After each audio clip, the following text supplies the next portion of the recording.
Sebanyak 205 narapidana lapas anak kelas 2A Palembang akan mendapat remisi atau pemotongan masa tahanan dalam menyambut hari ulang tahun kemerdekaan Republik Indonesia ke-70 tahun. Penyerahan surat keputusan remisi itu akan diberikan langsung oleh Gubernur Sumsel Alex Nurdin kepada perwakilan napi di Lembaga Permasyarakatan atau Lapas Anak Pakjo Palembang. Menurut Kepala Lapas Anak Pakjo, Afaidoni, yang ditemui Sabtu 15 Agustus 2015 mengatakan, di tahun ini ada 4 jenis remisi khusus yang diberikan kepada napi lapas anak, yaitu remisi Hari Raya, Hari Anak, remisi Hari Ulang Tahun Republik Indonesia, dan remisi Dasawarsa.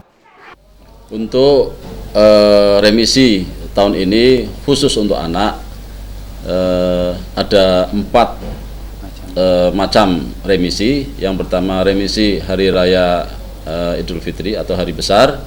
Yang kedua remisi Hari Anak Nasional atau RHN. Kemudian yang ketiga remisi umum setiap 17 Agustus. Kemudian yang ketiga remisi Dasawarsa. 3 dari 4 remisi ini yang 2 sudah dilaksanakan atau sudah didapatkan pengurangannya oleh anak-anak.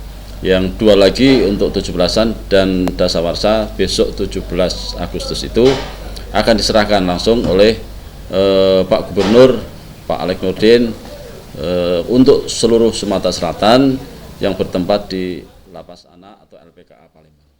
Ia menambahkan ada 4 persyaratan untuk memperoleh remisi, yaitu tidak melakukan pelanggaran tertulis seperti mencoba melarikan diri, membuat kerusuhan, keributan, perkelahian yang dapat membahayakan.